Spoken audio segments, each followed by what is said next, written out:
From an international perspective, violence is understood as occurring in three different ways. One of those is physical violence, one of those is sexual violence, and one of those is psychological violence. Any abuse that occurs within any of these three spheres causes harm to people and therefore constitutes violence of some sort. However, when we have been speaking to people in multiple countries, we've found in particular that the psychological element of violence is something that is not generally recognised as violence per se. So that's a barrier that we've had to face in terms of interviewing people in all of our locations. And I think it's true to say that that is an idea that is not recognised even more broadly in other countries, including our own as well. However, beyond the psychological aspect of violence, there are many ways in which other types of violence are normalised and therefore not recognised as being violence in the first place. And these levels of normalisation do differ from place to place. Certainly what we find is that types of violence, maybe including pushing, shoving, again are not considered violence, are considered part of a person's normal daily life in certain places, and that is not the case in others. So when you ask an interviewee, have you experienced violence, you have to be very careful to understand exactly what it is that you're asking.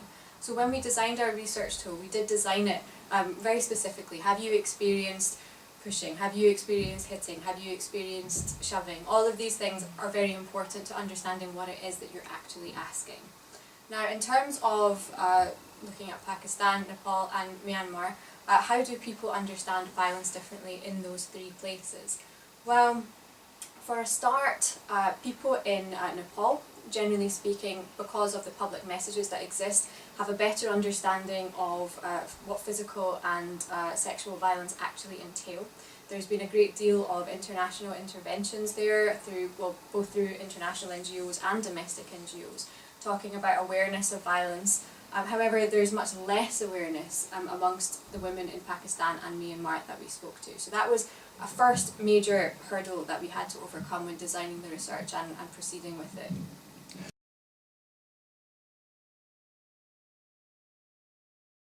I think one of the key findings was that violence affects all women across the categories. So we might assume that middle-class, wealthier women were less or are less vulnerable to violence. In fact, we didn't really see this. In our interviews, women in this category also experienced forms of domestic violence, intimate partner violence, and quite high levels of work-based harassment, which they also said affected them quite deeply on a psychological level and had an impact in terms of their productivity at work. We could go on. Sorry, just to interrupt you for a second there. I'll say that in terms of when you're looking at class-based distinctions, I think for the middle class findings that Tamsin's just outlined, part of the reason for that is that in poorer communities there's often a much greater mingling of people because of the types of housing that they live in. Whereas middle class women tend to be separated from each other much more, living in separate apartments or in houses, for example, and so there's much less interaction with the community. And I think that's a key finding actually that's come out of our research into how people do actually experience violence in the home. Which actually leads to the sort of increased isolation that middle class women experience, because that was a key finding, wasn't it? The fact that the importance of peer networks at community level that poorer women really rely quite heavily on to problem solve an array of different issues, violence being one of them. And within the sort of conversations that happen in those networks, the normalisation of violence is also challenged. So a woman who might have just accepted the fact that her husband beating her every day was just something that happened to women, but through conversations with her peers, some of whom might have been part of some training or had contact with a social mobiliser, they presented a different view, which then meant that she went and reflected and then rethought her acceptance of violence. So we see change in quite a dynamic way that emerges through networking, and we don't see this so much with middle class women because of the different ways in which they live. They are less exposed to those ongoing community networks that can leave them quite isolated. So I think that was quite an important finding. So in terms of giving advice to policymakers, we would argue that they shouldn't ignore or make assumptions that violence is just something that's linked to poverty. It actually runs much deeper than that.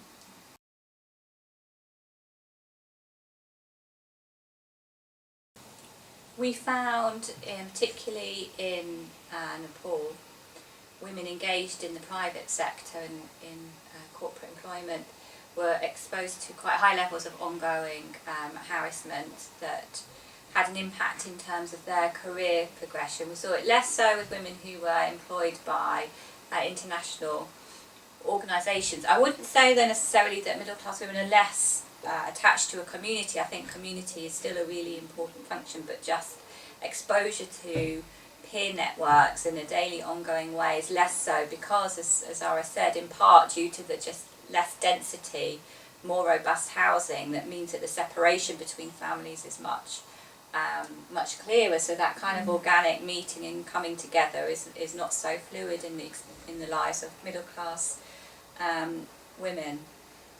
But in terms of the kind of most extreme types of violence, we would still associate those with women in the lower economic bracket, both in terms of what happens at home, intimate partner violence, but they're much more exposed to violence travelling to and from work because they are reliant on public transport, and we know that public transport renders women particularly vulnerable. They're also much more vulnerable in terms of being exploited at work.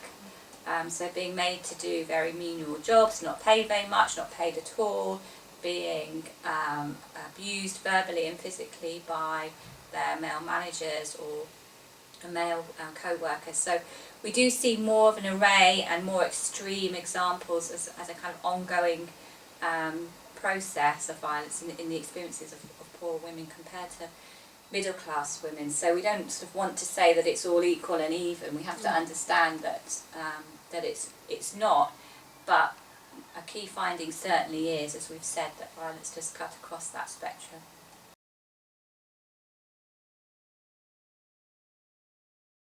I think when it comes to police and other social services, in fact, that at the moment, although there is legislation in place and while there's policy in place that should direct these services towards helping women who have been victims of violence, at the moment that is not generally happening.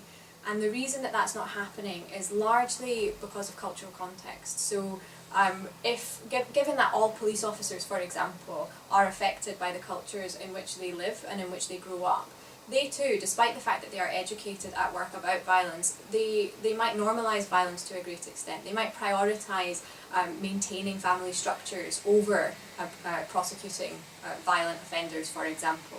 So this is a key hurdle actually that we face across the board in all countries in terms of actually trying to enable legislation to be enacted. But generally speaking, we don't see a lot of in the local services trying to prosecute where they should do.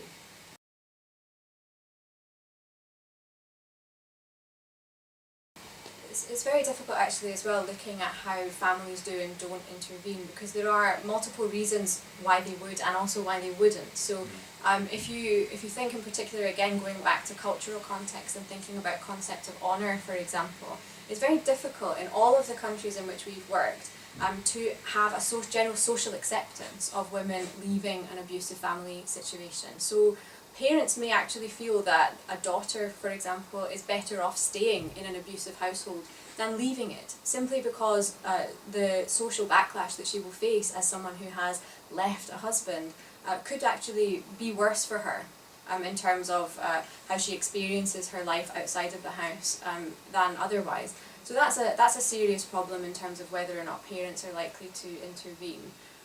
They do intervene at times when they can. However, that's on a case-by-case basis, and it's very difficult at the moment to try to pinpoint exactly where the catalyst for change is. We do have examples of positive deviance like that, but at the moment we're still working to try to identify exactly what it is that has made some families more likely to be supportive than others.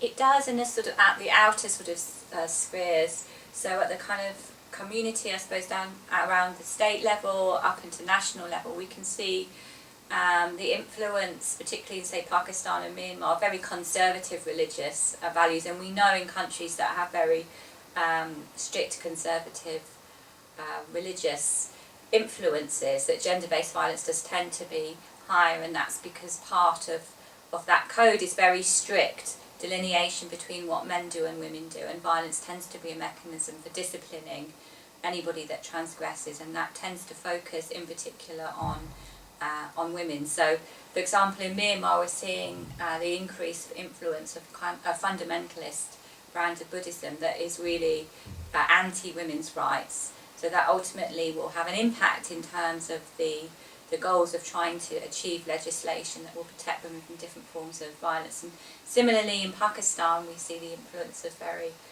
conservative Islamic values, which then clashes with more liberal ideas of freedom and equality. So yes, religion does have an impact, and that will filter down in the way that people internalise that into their everyday lives and the expectations that they have in terms of how their family should be structured, what women should do, what men should do. So a woman that tries to push against that and earn an income because she feels her family need that extra income. In Pakistan we had many examples of women who had to hide the fact that they were earning an income because they knew that their husbands wouldn't like it and would be violent towards them because they were essentially threatening what they saw as their role. And we see these gender roles are reinforced through religious ideas and through religious teaching. So yes, there is a link. It's not always direct, but it's there. And again, applying the ecology model allows us to really understand where and how religion has that influence. But we shouldn't overstate it. We shouldn't see it as a primary factor. It is one alongside many. So that's quite an important point to make.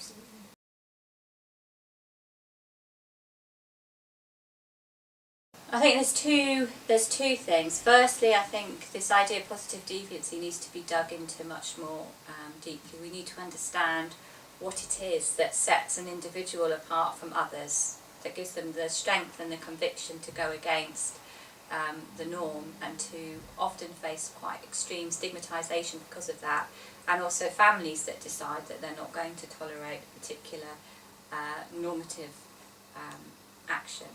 So we need to understand that in a little bit more detail. So we need to understand better what works to end violence against women and girls. There are various programmes now that have really focused on that as the key question. But I think now, in terms of this link between income and violence, we've argued that there is no magic link between earning an income and reducing violence. And we began to uncover the other dimensions that need to be in place. So it would be critical, really, I think, as a next step, to be able to gather evidence that those other things, so peer networks, women's organisations, strong legislation, supportive judicial system, it would be critical to be able to really gather the evidence to say these things do work. So this is the picture that we have to put together in different contexts in order to see violence really challenged and ended.